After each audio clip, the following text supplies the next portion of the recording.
Quem é Laís Mann? Laís Mann é uma curitibana, nascida nos anos 50, filha de pai catarinense, mãe antoninense, enfim, uma menina pobre, né? Cresceu dentro da educação tipicamente polaca, como nós costumamos dizer, e é isso. E hoje está aqui essa Laís que vocês estão vendo, com quase 60 anos e uma vida grande dentro da comunicação, rádio, televisão, enfim, sempre a comunicação presente na minha vida. Ô Laís, você teve uma presença muito marcante na televisão, especialmente na época do Show Jornal. Mas as pessoas se lembram de você só nessa fase. Mas você, antes do Show Jornal, você já teve uma experiência boa também em televisão. É verdade. Tranquilo, né? Verdade, Jamur. Porque tudo começou muito cedo na minha vida, né? Então, eu posso dividir a minha vida da seguinte maneira, antes e depois do Show de Jornal. Porque foi exatamente na TV Iguaçu, junto com vocês, que eram os jornalistas experientes, que eram homens um pouquinho mais velhos do que eu, mas enfim, que já tinham uma carreira solidificada, que eu aprendi o que era comunicação e aprendi a levar isso muito a sério. Mas eu comecei no rádio muito cedo. Eu acredito que por volta assim de 16, 17 anos na Rádio Cruzeiro do Sul, quando eu, paralelamente, trabalhava nas lojas Maser, né, que são uma referência da nossa época, que tinha roupa para criança, roupa infanto-juvenil, e era assim bacana comprar nas lojas Maser, e eu era vendedora das lojas Maser. Eu comecei a minha vida profissional trabalhando como vendedora menor de idade ainda, com carteira profissional de menor de idade assinada. E aí eu comecei aquela coisa de fazer desfile de moda para o seu Adolfo, para a dona Marta, e comecei também a fazer rádio. Então nós criamos uma coisa chamada Revista Feminina Maser. Existia uma urna dentro da loja, onde as pessoas que iam fazer as compras faziam perguntas e depois eu respondia no programa na Rádio Cruzeiro do Sul. Foi uma coisa maravilhosa e para vocês terem uma ideia, vou contar isso pela primeira vez, era muito engraçado, porque eu fazia os horóscopos à noite com a minha mãe, que era enfermeira, trabalhava numa farmácia, e à noite ela chegava em casa e dizia: mãe, eu tenho que fazer os horóscopos para o programa de amanhã. E a gente sentava e começava a inventar um monte de coisa. Mas eu tenho para mim que a minha mãe, que era meio bruxa, ela devia ter alguns insights e algumas intuições, porque as pessoas respondiam para a gente assim: nossa, você acertou o meu horóscopo e isso e aquilo. Então eu acho que nada é por acaso, mas foi assim, foi muito engraçado e ao mesmo tempo muito interessante. E eu era modelo daí, então já comecei a ser modelo. Você começou na televisão como garota propaganda, não foi? Eu comecei na televisão não como garota propaganda, Jamur, porque eu realmente, o que eu menos fiz na minha vida foi comerciais. Eu fiz mais comerciais quando eu já estava famosa, entre aspas, conhecida, porque daí as pessoas queriam que eu fizesse o comercial, porque era interessante para a marca que eles tinham, né? Mas eu comecei na televisão fazendo desfiles, eu fazia desfile no programa da Linda Saparoli. No Canal 12, você trabalhou no Canal 12. Eu comecei no Canal 12. Vermelho. Isso, exatamente. Eu comecei no Canal 12 pelas mãos do Wilson Tomás. Eu acho que vocês lembram do Wilson, que era um paulista, diretor de televisão de São Paulo, e estava em Curitiba na época, e me viu exatamente dando uma entrevista falando sobre moda. E quando terminou o programa, ele mandou me chamar, eu fui lá em cima, na sala dele, enfim, e ele estava junto com o Paulo Camargo na época, então ele perguntou se eu não gostaria de trabalhar na televisão. E eu disse: mas, né, fazer o que na televisão? Não, você poderia fazer um telejornal, nós estamos precisando de apresentador. Imagina vocês, jornalistas de hoje, que sabem o que é você ter que fazer teste, uma faculdade, não sei o quê, enfim, e eu comecei desse jeito. E eu falei que eu não queria, que eu não teria o menor jeito. Ele: não, mas você fala muito bem. Eu falei: não, minha mãe vai me matar. Minha mãe era uma sargenta, gente, vocês não fazem ideia do que era minha mãe. Ela era um pitbull, você entendeu? Porque era na cola da gente o tempo todo, e Deus me livre. Vocês sabem que naquela época trabalhar em televisão não era uma coisa bacana. A gente enfrentava principalmente mulher, principalmente uma menina, né, de 17 anos, era complicado. E eu disse que eu não queria trabalhar. Agradeci e tudo mais. Acontece que eu acho que alguns dias depois eu briguei na Maser, porque eu eu coordenava os desfiles e coordenava o guarda-roupa do desfile, essa coisa toda, e acabei me desentendendo com eles, que foram, na verdade, meus pais também, seu Adolfo, dona Marta, seu Luiz, aquela coisa toda. E eu, rebelde, né, porque imagina que a rebeldia, que coisa, e saí da Maser. Mas a minha mãe não permitia que a gente ficasse sem emprego um dia sequer. Então, você só podia sair de um emprego se você já tivesse o outro onde você pudesse trabalhar. E eu briguei na Maser e disse, agora minha mãe vai me matar, ela vai me escalpelar e eu tenho que ter um emprego para chegar em casa e dizer, não, eu saí de lá, mas já tenho outro. E fui no Canal 12 de novo, procurei o Wilson Tomás e disse para ele, o senhor me fez um convite, está em pé ainda aquela proposta e tal? Ele disse, sim, claro, sim, nós estamos precisando da apresentadora. E eu disse, então, eu agora posso trabalhar porque eu estou precisando trabalhar. E aí ele me falou quanto que era o salário, eu achei aquilo uma maravilha, gente, porque para eu ganhar metade daquilo, que na época era bom, né? Vocês lembram que o salário na época era bom. Para eu ganhar metade daquilo, eu tinha que vender muito na Maser. Enfim, e eu disse para ele, quando é que o senhor quer que eu venha e tal? Ele disse, não, você começa amanhã. Né? E aí, quando eu fui para casa, minha mãe já sabia que eu havia saído da loja e me obrigou a voltar, porque ela disse, não, você não vai trabalhar em lugar, que televisão, tá ficando louca, onde televisão, não, nada disso, vai voltar para a Maser. E o seu Adolfo e a dona Marta compreenderam a situação e convenceram-na a me deixar trabalhar na televisão, dizendo que eles se responsabilizariam pelo que eu fizesse, ou enfim, né? E que me acompanhariam. Então, daí eu continuei trabalhando na Maser, que foi a condição que ela impôs para que eu começasse a trabalhar na televisão. Comecei a fazer um telejornal às 7 horas da noite e fiz aquilo durante um ano e qualquer coisa. Você já não era, lembra? Ah, não me lembro, Jamor. Era assim, era um... Como é que a gente... Isso, era uma coisa curtinha. Era uma manchete logo em cima, não? Não sei, não lembro. Depois disso, né? Eu não lembro, eu só lembro que o nosso diretor de jornalismo lá era o Rafael de Lala. Já era. Era o Rafael de Lala, Celso Nascimento na redação e aquela turma que está aí até hoje, né, fazendo isso. Depois é que veio, então, a grande transformação. Isso foi 69. 69. Porque daí, em 1970, eu fui para a TV Iguaçu, que aí você sabe dessa história, talvez tão bem quanto eu, né, Jamor, que foi o tempo da Hortência Thayer, aquela maravilhosa, que era um monumento de mulher, e eu só ouvi os homens do meu... O jornal só tinha monumento de mulher, modéstia à parte. Muito obrigada pela parte que me toca. Não, agora alguém me fez um elogio, né, Renata? Mas, enfim, aí tinha isso, Jamor. Trabalhar no show de jornal, naquela época, equivaleria hoje a você fazer o Jornal Nacional. Né? Proporcionalmente a importância. O jornal, diga-se de passagem, tinha mais audiência que o Jornal Nacional. Tinha mais audiência que o jornal. Era um absurdo aquilo. Então, o que aconteceu? Eu trabalhando no Canal 12, um belo dia me aparece um dos diretores lá do Canal 12, que eu não vou lembrar agora quem é, dizendo para mim que ele iria me acompanhar até a TV Iguaçu, onde eu deveria gravar qualquer coisa.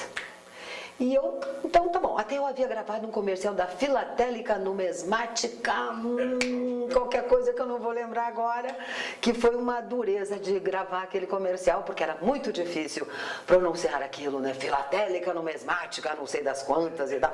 Bom, e daí esse diretor me acompanhou até a TV Iguaçu para eu gravar esse tal texto que eu não sabia o que era.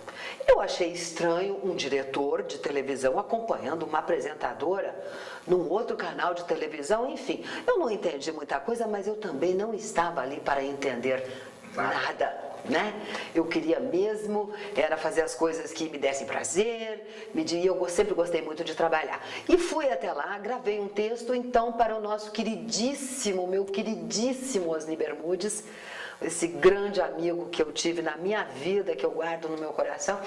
E o Osni disse para mim, olha, você vai gravar um texto para mim, mas não tem cachê e também não vai para o ar. É uma coisa que eu preciso para arquivo. Eu falei, beleza, né? Nem sabia quem era o seu Osni Bermudes, sabia quem era a personalidade Osni Bermudes, que já era aquela coisa das traquitanas e tudo mais. Então gravei o tal do texto e fui para casa tranquila, e alguns dias depois o Osni Bermudes foi à minha casa, 10 horas da noite, me procurar para ir até a televisão, onde estava a equipe reunida de redação, de apresentadores, de direção, enfim, gente, estava todo o staff lá importante da TV Iguaçu, e estava um frio muito grande, isso era mês de abril. E quando ele bateu na minha casa, eu fui atender, ele disse, olha, lembra de mim, eu sou Osni Bermudes, lá da TV Iguaçu, e eu vim te buscar por isso. Eu falei, imagina, eu não posso sair de casa agora, minha mãe me mata, minha mãe está dormindo, já ela vai me matar. Ele disse, menina, o que eu quero falar, o que eu estou falando para você é sobre a sua vida vai mudar a partir de hoje. Eu estou lhe fazendo um convite, eu nem ia falar sobre isso, mas eu vim para lhe fazer um convite para você ser apresentadora do Show Jornal. Eu falei, mas não pode ser amanhã isso? E ele falou, não, minha filha, tem que ser agora, o pessoal está lá te esperando, por favor, você chama a sua mãe e eu converso com ela. Eu falei, bom, eu vou chamar. Mas eu já vou lhe dizer de antemão que a minha mãe é muito braba e ela vai ficar uma fera com o senhor e tudo bem. Fui lá chamar minha mãe, acordei, ela era um urso dormindo. Você imagina, você tirar um urso da hibernação, né? Mas eu fui. Eu não tinha saída, porque ele disse que ele não ia sair de lá se eu não chamasse a minha mãe.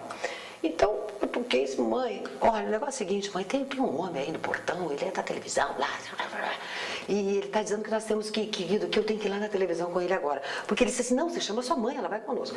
Aí ela disse, que é isso? E pá, você tá louca, porque sua barata descascada, você tem essa mania de inventar as coisas. E eu, não, mas é verdade e tal. Ele falou que a senhora pode ir junto.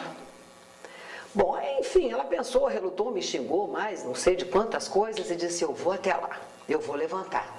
Mas se você estiver mentindo para mim, você não sabe o que vai te acontecer. Eu já sabia que ela ia encher a minha cara de bolacha, né, gente? Mas tudo bem. Enfim, fomos até a televisão e chegamos lá. Qual não foi a minha surpresa e a dela também, quando estava todo o clã reunido, né?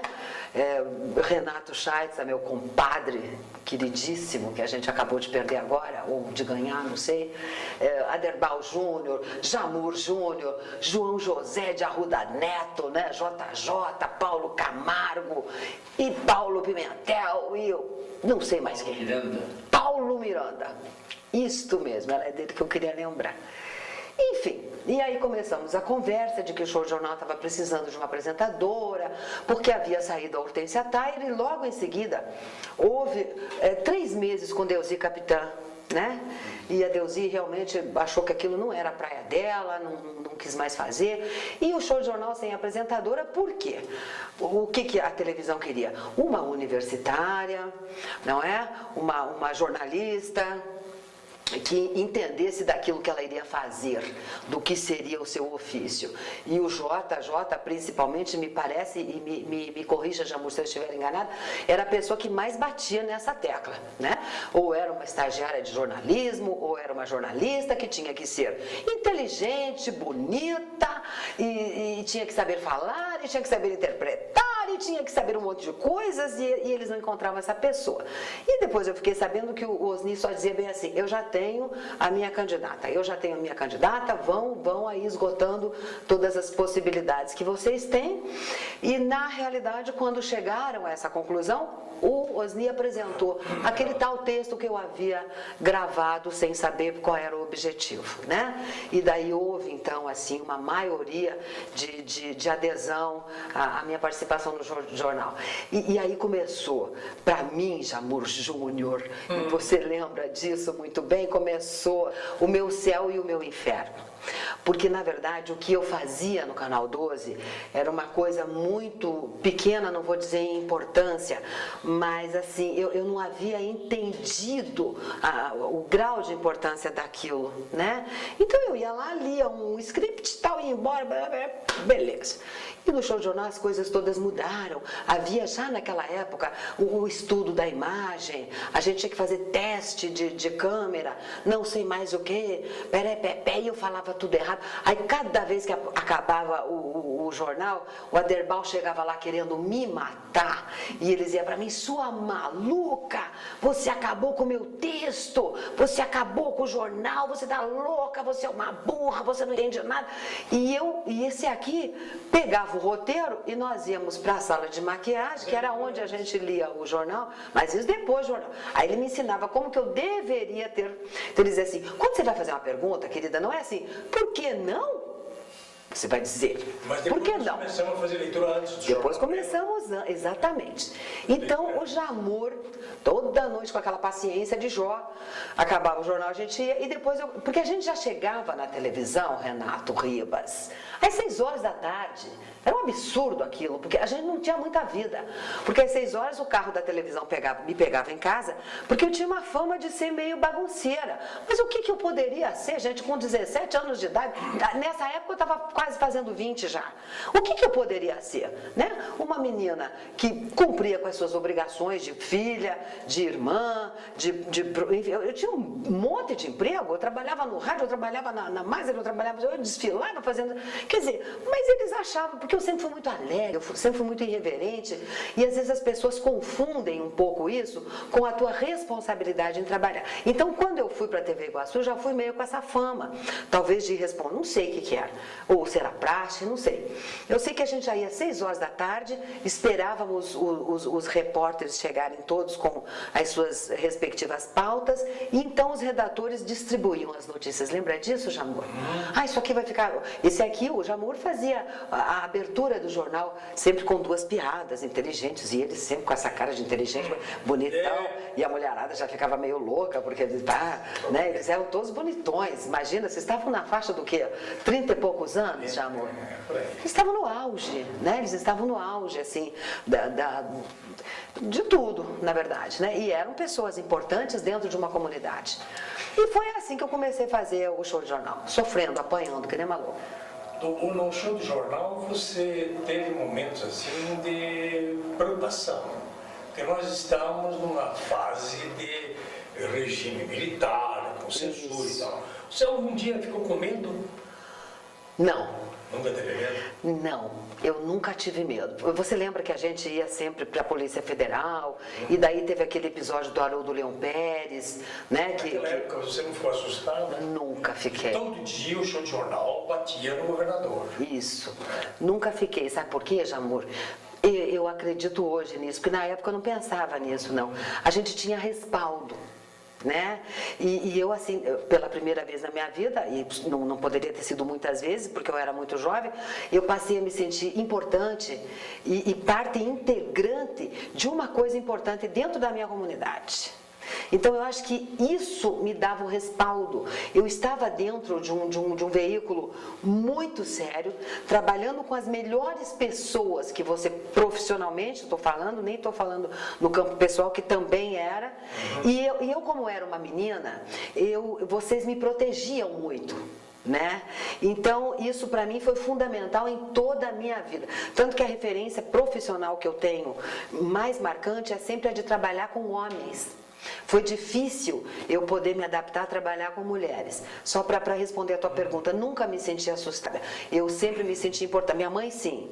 E ela dizia para mim, você tem que sair desse negócio, você tem que sair desse negócio. Onde é que já se viu isso? Indo presa, indo presa. Eu dizia, mãe, a gente não foi preso, mãe. São questões políticas, é diferente. Porque daí eu comecei a me engajar no movimento político, jornalístico, né? Enfim, eu comecei a me inserir dentro de um... Você lembra que o Haroldo Leão Pérez, governador do Paraná na época, ele participou do programa como jurado no Flávio Cavalcante, lembra? Lembro. E o show de jornal fez uma crítica a ele, montando um teatrinho imitando o jurado. Verdade. E até a maquiagem ficou perfeita do Sábio Moniqueira. Você lembra daquele teatrinho? Lembro, até hoje, Jamor. Conta pra nós. Eu lembro porque nós éramos um telejornal satírico, né? Eu acho que a principal marca que a gente tinha era a sátira. E a sátira feita com inteligência. E o que eu acho muito importante é que nós falávamos da nossa realidade. E ela era para nós a coisa mais importante do mundo. Hoje, como existe uma comunicação muito imediata, nós estamos sabendo dos fatos importantes de vários países, de vários estados e cidades. Naquela época nós éramos importantes para nós. E essa coisa do Haroldo Leão Pérez, que foi todo um episódio político, que talvez alguém depois possa se estender melhor sobre isso, não sei se já fizeram alguma coisa, que eu acho muito importante isso dentro da história política do Paraná, com a participação da televisão, o Dr. Paulo, né, como governador, então tudo tinha um peso maior. E nós resolvemos, dentro desse episódio, porque o Haroldo Leão Pérez foi convidado a ir no programa do Flávio Cavalcante. E na época, disseram que a esposa dele extrapolou um pouco na manifestação da coquetice, da piruagem, enfim. O que talvez hoje a mulher fizesse a mesma coisa, de ir muito empimponada, sei lá. Eu sei que me deram um cachorrinho na mão, uma coisinha desse tamanho, para que a gente pudesse satirizar melhor a tal da perua, porque no caso eu fiz a mulher do governador. E o Salles era o governador, né? O Haroldo Leão Pérez, no caso, o governador que foi deposto. E daí foi uma coisa muito interessante, porque foi uma coisa bem improvisada, a gente achou que ia ser uma coisa muito pequenininha, e virou quase que um programa de televisão, né? E aquilo teve outros desdobramentos. Eu não sei se você gostaria que eu lembrasse alguma coisa em particular, mas eu não me lembro. Não, é só isso. Eu sei que todos nós participamos. Sério, aquilo ali foi um negócio muito sério. Muito sério. Antecedeu a queda do governador, né? Exatamente. E o que eu acho, Jamur, que me ajudou muito na minha vida toda, que eu sempre digo que minha vida era antes e depois do show de jornal, é que ali nós não éramos apenas nem apresentadores, nem âncoras, que não havia na época essa terminologia, nós já éramos isso, mas nós éramos, acima de tudo, atores. Porque nós interpretávamos a notícia. Nós, quando era preciso, você imprimia uma emoção e falar daquela notícia, uma coisa que estava nos indignando, a gente falava aquilo olhando para a câmera e o papel aqui embaixo, porque que TP, que nada, a gente praticamente decorava um script toda noite, era uma loucura. Então, nós éramos atores, intérpretes da notícia, que talvez fosse um título muito adequado para nós. O próprio texto era uma peça teatral. Era uma peça teatral. Diálogo. Exatamente. Porque nós fazíamos uma mesa redonda e os redatores sentavam conosco, como eu contei inicialmente, as pautas iam chegando, então o Renato, enfim, um deles dizia assim, Jamur, você viu essa notícia? Você viu isso aqui? Como é que você falaria sobre isso? O Jamur falava com as palavras dele. Haroldo, né, que é o Haroldo Lopes, Jota, Laís e tal, Laís. Então, eles tinham mania sempre de me dar o plus da notícia. Ai, menininha, mas de vez em quando vinha uma coisa assim mais importante para eu dizer. E eu achava aquilo o máximo quando eu dizia uma coisa muito importante. E fazer graça junto com o Jamur era uma covardia, porque o Jamur sempre foi muito bom nisso, né? Ele era um desgraçado, porque ele falava sério e daí ele fazia só um arzinho de qualquer coisa no final da notícia e todo mundo se matava de rir. Você sabe disso, eu acho que vocês dois também sabem, que as pessoas gravavam a abertura do show de jornal quando elas tinham que sair para jantar. Ai, mas tem o show de jornal, a gente tem que gravar para poder assistir no dia seguinte. E além disso, bom, então eu estava falando sobre isso, que eles... Só um detalhe, Larissa. Como é que que ano que era isso? Olha, foi 70, 71, 72 e 74 que eu fiquei no show de jornal. Quem que gravava? O telespectador? Sim, os telespectadores gravavam, eu não sei como é que era, Jamur. Não tinha videocassete? Não. Como que era feito isso, então? Não, talvez já no período do final.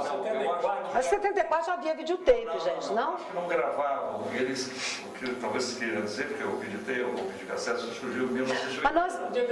Não saíam de casa antes de... Eles não saíam mesmo. Mas então eu não sei, porque alguém me falou sobre isso, de que as pessoas gravavam. Deve ser áudio, né? Deve ser áudio. Porque me falavam que as pessoas gravavam. Era, na verdade, uma coisa engraçada. Não, mas foi bem bacana você fazer essa referência, porque eu não havia pensado nisso. Você fazia uma história engraçadinha na abertura do jornal, que era uma abria engraçado. Isso. Que é para descontrair o telespectador, para ele receber tudo ou mais como O facilidade. show do jornal começava às 22. 22h30. Eu vi isso no Dino Almeida, na ocasião, me lembro, a TV Programas deve ter se feito, não, fez referência também, ou se não fez alguma coisa, que alguns hábitos de restaurantes e eventos foram alterados em função do show de jornal. Até o jogo Olha de que cacheta em interessante Paranaguá. isso. Foram alterados em função. Sim. O famoso jogo de cacheta no Clube Literário de Paranaguá mudou de horário. Olha que espetáculo isso. Verdade, isso.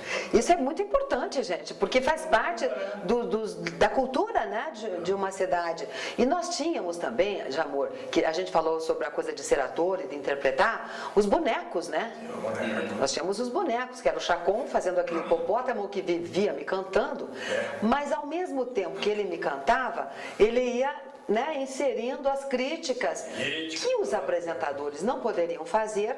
Então ele fazia, mas ali a gente usava para dizer tudo, né? Se a gente queria xingar alguém, ou se a gente queria mandar um recado, a gente mandava através do Gorgias e a dona Xandoca, que era uma velhinha fofoqueira, que era maravilhosa.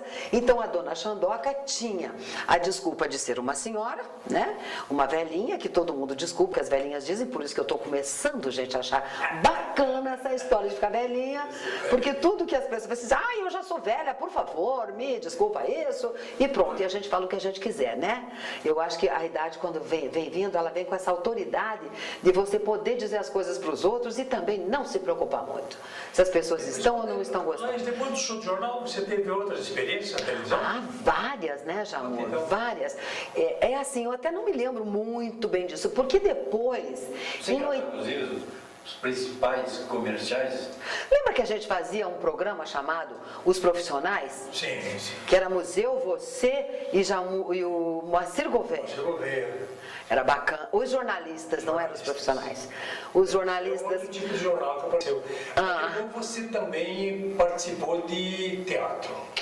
Muito pouco. Na época que eu estava no show de jornal. Que na Uma realidade... peça do Aderbal foi? Isso, do Aderbal, do Paulo Vitor. Aderbal e Paulinho, né? Que foi uma coisa linda, chamada Curitiba Cidade Sem Portas. Cidade Sem Portas. Você participou disso. Isso, porque até então, Jamur, eu havia feito assim com o Caco Lacerda, né, que era diretor de teatro. O máximo até onde eu tinha ido era ler um texto. E fui para o Rio de Janeiro falar com o Gianni Rato, não sei o quê, e acabou que a peça não deu em nada, não aconteceu e não saiu. E aí veio Cidade Sem Portas, que era esse texto magnífico, diga-se de passagem, do Aderbal Fortes, que ele não gosta muito que a gente fale disso, porque ele diz, isso é saudosismo, bebê, mas foi lindo e não se fez nada, nem melhor e nem pior. Porque não se fez absolutamente mais nada, do meu ponto de vista, que tenha falado da nossa história e da maneira como foi feito. O Paulo Vítola, junto com o Marinho Galera, compuseram 23 canções especialmente para esse espetáculo, onde eu me revelei cantora, né? Porque eu comecei a cantar no teatro, isso é uma coisa muito séria, em 1972, depois 73, que repetimos o espetáculo, foi um sucesso de bilheteria e foi muito importante aquilo. E eu vivo insistindo cada vez que encontro a Aderbal para que a gente remontasse aquilo de novo a gente, ou sei lá, uma companhia de teatro que fizesse aquilo. Porque nós temos, gente, carência da nossa história. Não sei se vocês concordam comigo. Nós temos carência da nossa história em saber quem nós somos, como nós começamos, o que nós somos realmente, que cultura é essa, que coisa de polaco é esse, sabe como? Porque nós somos diferentes de todo o Brasil, por que o curitibano é assim, por que o curitibano é assado, esse nosso orgulho em ser curitibano e ao mesmo tempo essa nossa repulsa em ser curitibano, a gente quer ser, mas não quer ser, e a gente briga o tempo todo com isso. Então você tem razão, foi uma inserção no teatro maravilhosa, fiz muitas outras coisas em quase todos os canais. Você lembra depois quando a gente saiu da TV Iguaçu, que acabou o show de jornal, que nós fomos para o canal 6, quando o Martinez, Carlos Martinez, comprou a televisão, quer dizer, o seu Oscar comprou e ele ia lá brincar de televisão, era muito engraçado. O show de jornal, por que acabou o show de jornal? O show de jornal acabou quando mudou a programação da Globo. Isso. Que é a programação da Globo, não show. Deixou de ser transmitida pela Iguaçu e voltou para a TV Paranaense. Exatamente, Eles exatamente. mantiveram ainda um pouco o jornal, Mas foi bem aí difícil. já era outro pessoal que fazia. Não, e foi muito então difícil. descaracterizava. A gente ficou sem programação, a gente ficou sem. Você sabe que foi uma fase muito difícil para todo mundo. Um fato interessante do jornal, do show de jornal também, é que logo após entrava um filme e era o intervalo mais valorizado na Exatamente. televisão. Vendia-se melhor os espaços e era super lotado. Vocês falaram em fazer comercial e eu vou lembrar uma coisa agora que é bem curiosa. Existe uma empresa, eu acho que existe até hoje, é a Britânia, Sim. que era dirigida pelo Dr. Percy Isaacson. E nessa época, quando nós já não tínhamos mais patrocinador, era difícil, as pessoas não anunciavam. Bom, o negócio era tão sério que a gente reprisava comercial, né? Era complicado. E o Dr. Percy disse, eu vou bancar o show de jornal, porque tinha essa coisa toda política, né? Era um envolvimento político que acabava interferindo na história da televisão em si. E ele impôs uma condição que era, ele seria o patrocinador, mas ele queria, desde que a Laís fizesse o comercial da Britânia. E aí foi uma briga muito séria, porque apresentador de telejornal não faz comercial, como não faz até hoje. Ninguém vê Fátima Bernardes e como é o marido dela, aquele bonitão lá? O Bonner. Eles não fazem, é uma outra postura, né? Bom, então, quando eles foram, quando foi levado isso para a televisão, e o Jota, na época, era o diretor artístico, o Jota discordou disso totalmente. Ele disse que não podia abrir essa exceção, que seria uma coisa... E ele tinha razão, na verdade ele tinha razão. Mas ficou um conflito, porque a televisão precisava de patrocínio, porque quem é que sobrevive sem patrocínio, né? E o Dr. Percy não abria mão disso. Com toda a razão. Também, mas veja que é um impasse complicado de decidir. E eu fui fazer o tal do comercial. E o Dr. Percy foi além de ser a Laís apresentadora do comercial, porque eu aparecia de lingerie no comercial, queridos. Isso em 1970 e qualquer coisinha lá. Você imagina uma apresentadora do jornal, do próprio jornal, fazendo comercial de lingerie. Né? Porque tinha que mostrar que aquilo era um condicionador de ar maravilhoso e não sei o que a gente ficava linda de lingerie, assim, assado e à vontade. E então, só para a gente registrar isso, que os comerciais mais importantes que eu fiz, entre aspas, aconteceram depois de eu ficar conhecida como apresentadora de jornal. Mas tinha uma outra coisa que eu queria lembrar. Bom, depois de tudo isso, fui para Brasília, trabalhei no Senado durante alguns anos, no gabinete do senador Enéas Faria, na primeira secretaria, que foi uma outra experiência muito rica de vida para mim, porque eu não entendia absolutamente nada disso, mas foi muito interessante, eu acho que eu consegui fazer um bom trabalho, porque a partir daí eu me interessei pela política e comecei a fazer assessoria política. Primeiro a gente ensinava os políticos a falar, a não chamar microfone de Sua Excelência, né? E até hoje eu acho que eles estão precisando novamente ter umas aulinhas, porque a coisa é muito feia, né? Aquela história do menos gente e meia não sei o quê, né? Senhores parlamentares, nós precisamos conversar de novo. Existem exceções, graças a Deus, mas, bom, enfim, e a gente fazia isso. Tínhamos uma equipe grande, eu trabalhei praticamente no Brasil inteiro, fazendo esse tipo de assessoria, de comunicação, de televisão, e morei em Brasília durante 7 anos, tive uma filha em Brasília, né? Tenho 3 curitibanos e tenho uma candanga, né? Que nasceu em Brasília, e, enfim, e depois voltei ao Paraná, já com essa bagagem política, desenvolvendo esse trabalho político, que foi uma outra porta que abriu-se para mim e que foi bastante promissora também. E há cerca de quantos anos atrás, a gente está em 2000 e o quê? 2009? Eu acho que em 97... eu fiz um programa da Bandeirantes, que foi uma das minhas últimas, um dos meus últimos trabalhos em televisão, né, como programa jornalístico, de entrevistas e tudo mais, que foi o Curitiba Curitiba. Ficou 2 anos no ar, foi uma coisa bem importante para mim. Nós fizemos em 2 anos, eu acho que, olha gente, eu fiz um levantamento disso, de quantas entrevistas, porque eram 3 entrevistas por dia, e o programa era de segunda a sexta, um programa ao vivo, produzido, dirigido por mim praticamente, porque eventualmente eu contava com algum jornalista, mas a gente não tinha dinheiro para pagar redator, para pagar diretor, então a gente acabava meio que fazendo uma produção caseira. E nesse período já era diretor também lá, o Wilson Tomás. Mas foi ele que me levou de volta. Você que coisa maluca, porque quando o Wilson me levou de novo em 97, exatamente, eu não sei se encerrou ainda, porque a gente só encerra depois que está lá na horizontal, 7 palmos, né? Eu não sei se já encerrou. Eu não quero fazer televisão de novo.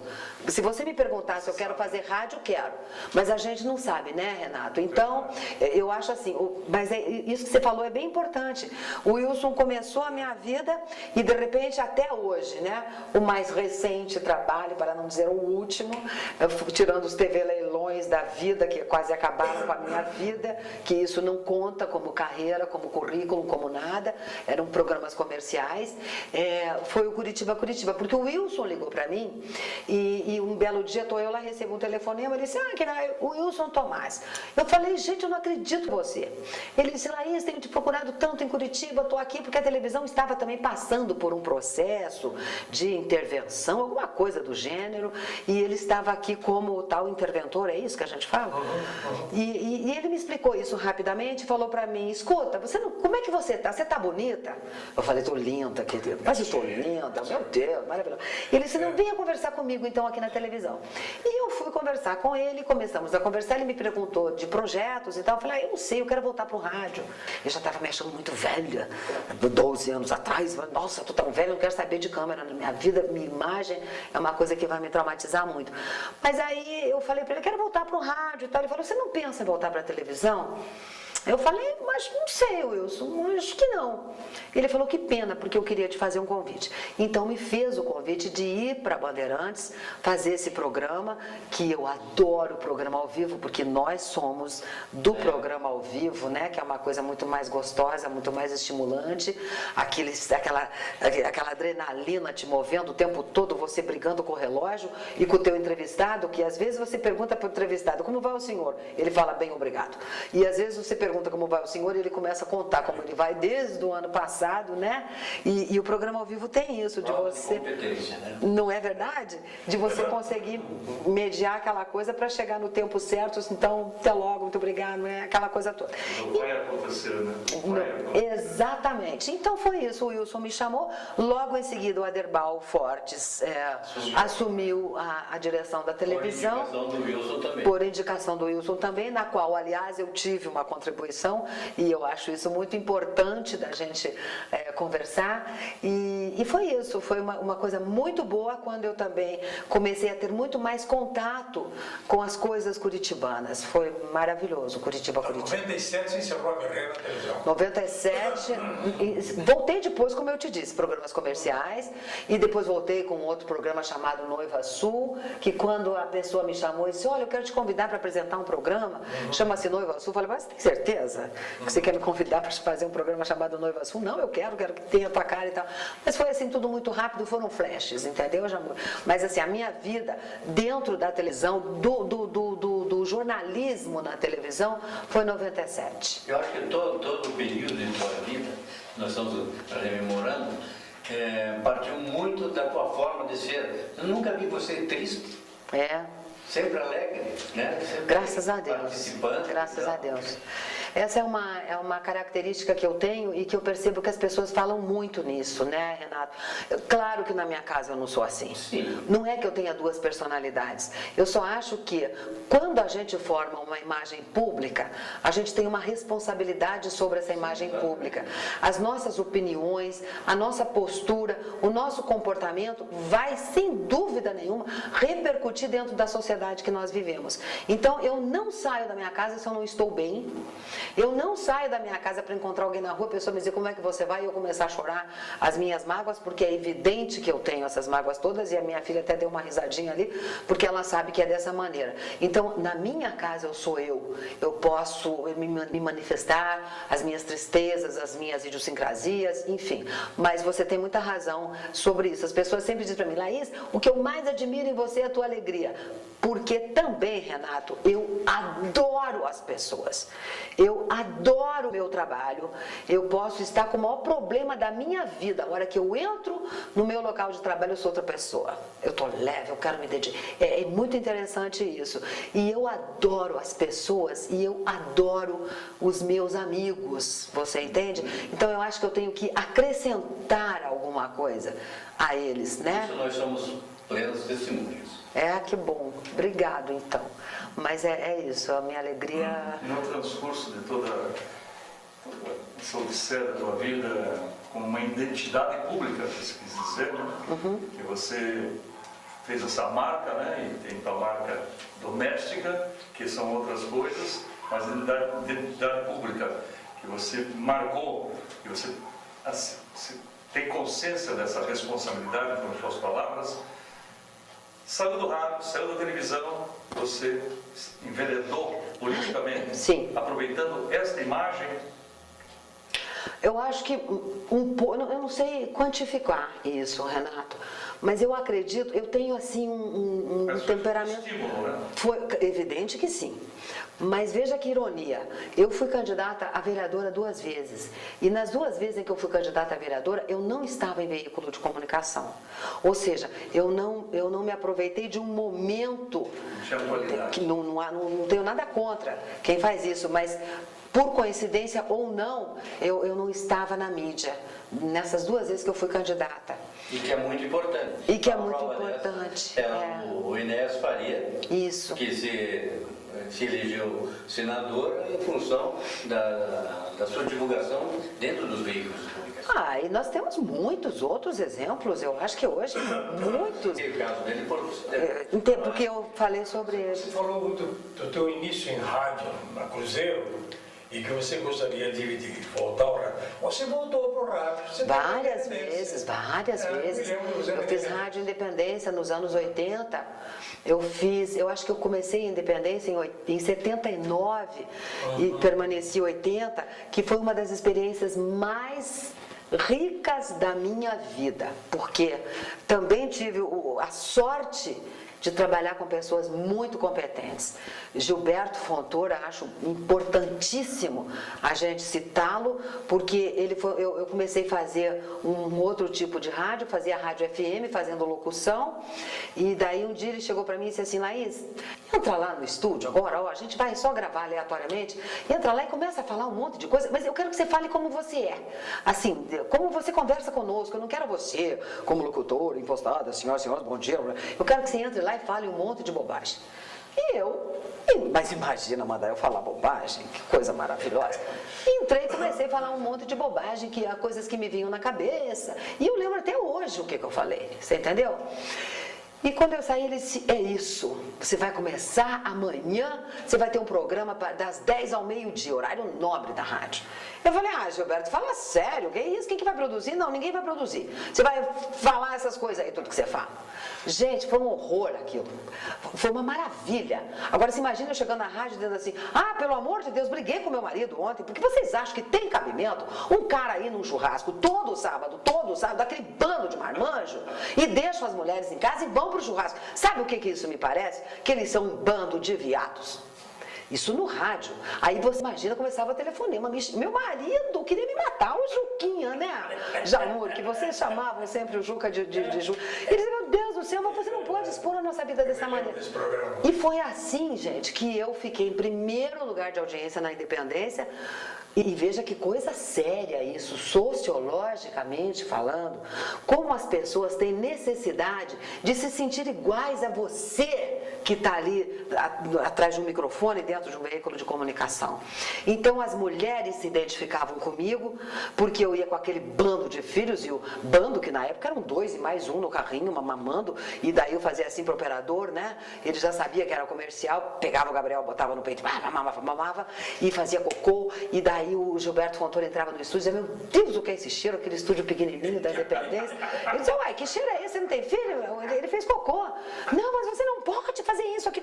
E os outros dois jogando bola embaixo da mesa de som, gente. Fala sério, né? E a minha vida era isso. E os ouvintes sabiam disso. Então eu era, porque ele me mandou ser como eu era, eu falei, então eu vou ser como eu sou, né? Na minha vida, tratando com minhas empregadas, com os meus... Enfim, eu vou ser igual. E o programa era um sucesso. Teve um dia que o programa acabou, ele disse assim pra mim, o que foi que você fez com os taxistas?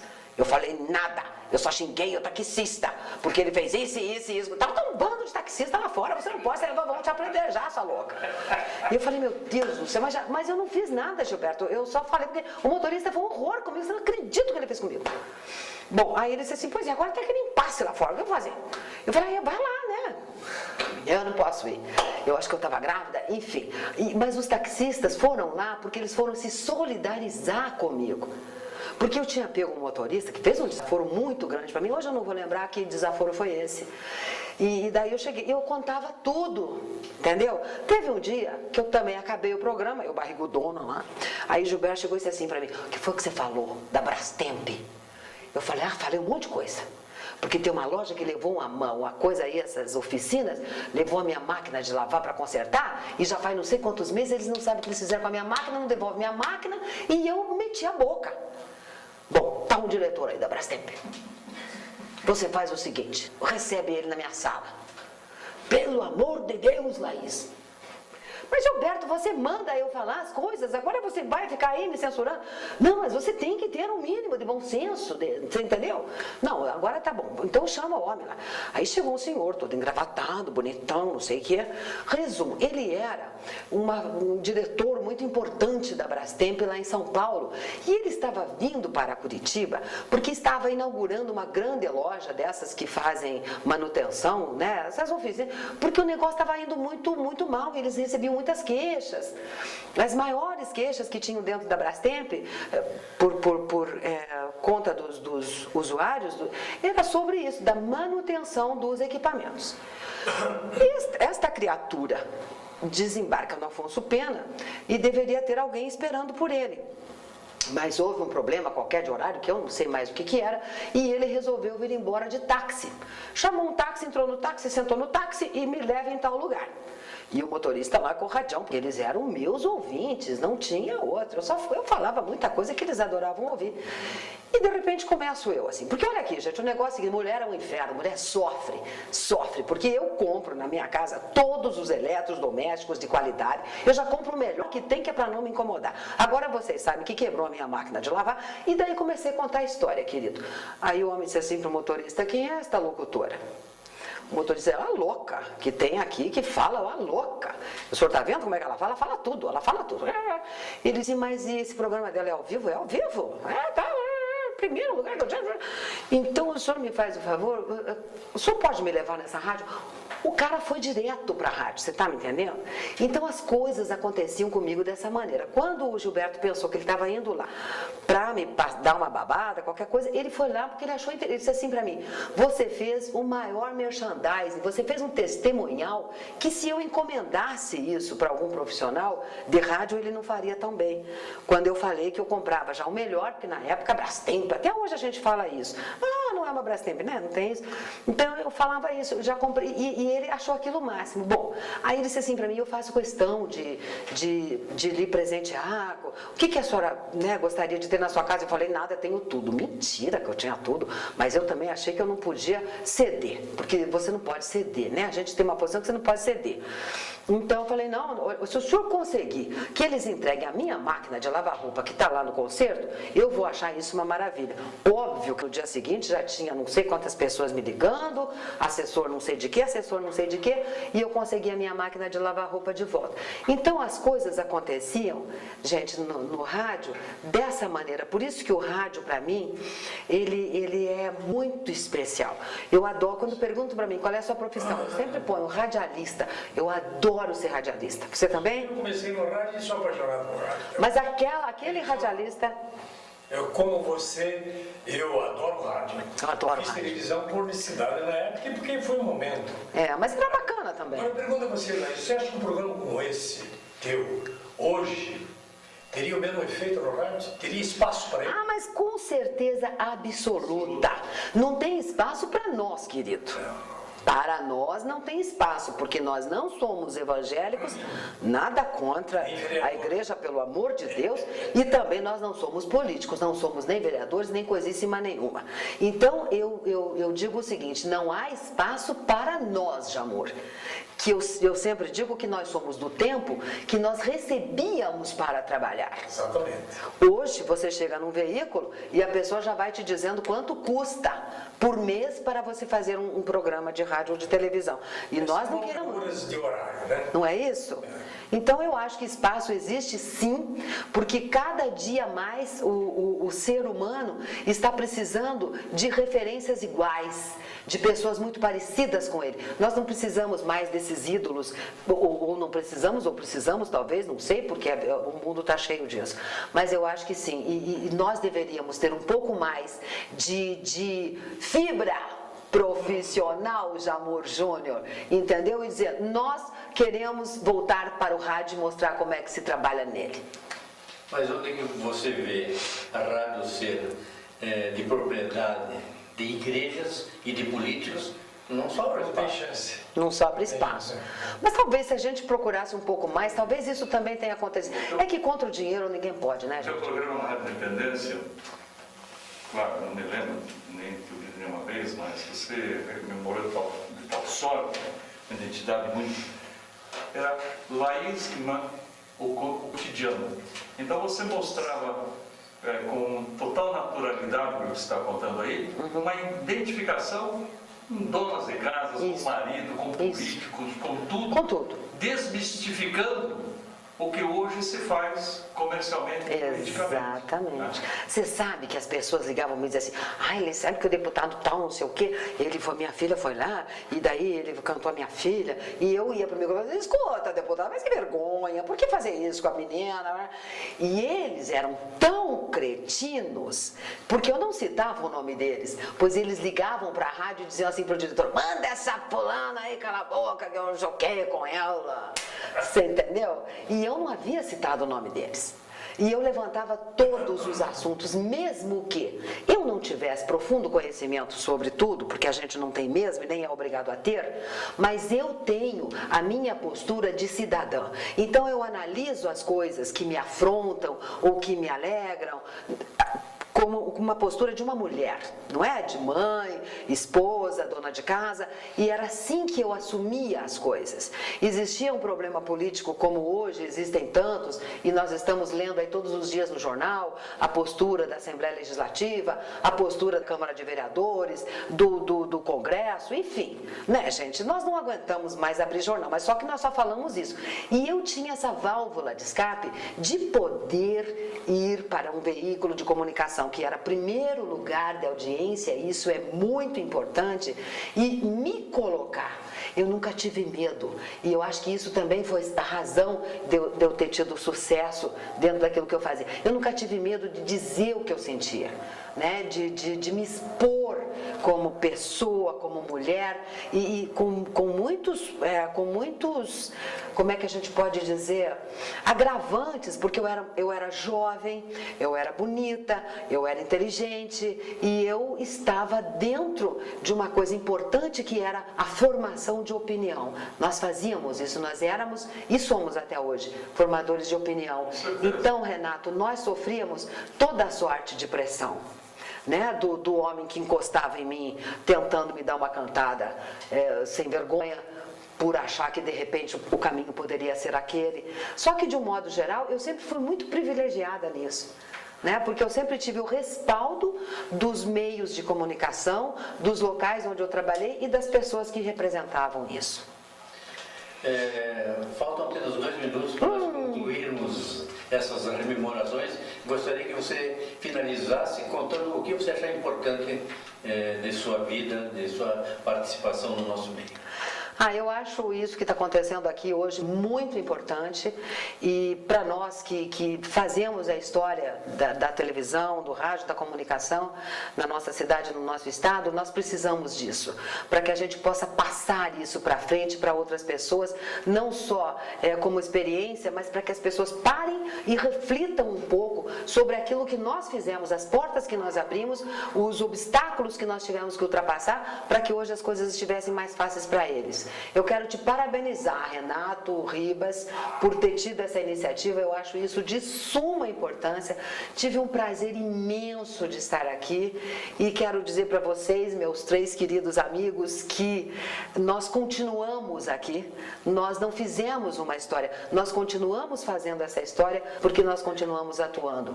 E agradecer de todo o meu coração, Renato, por ter sido lembrada para isso. Muito obrigada.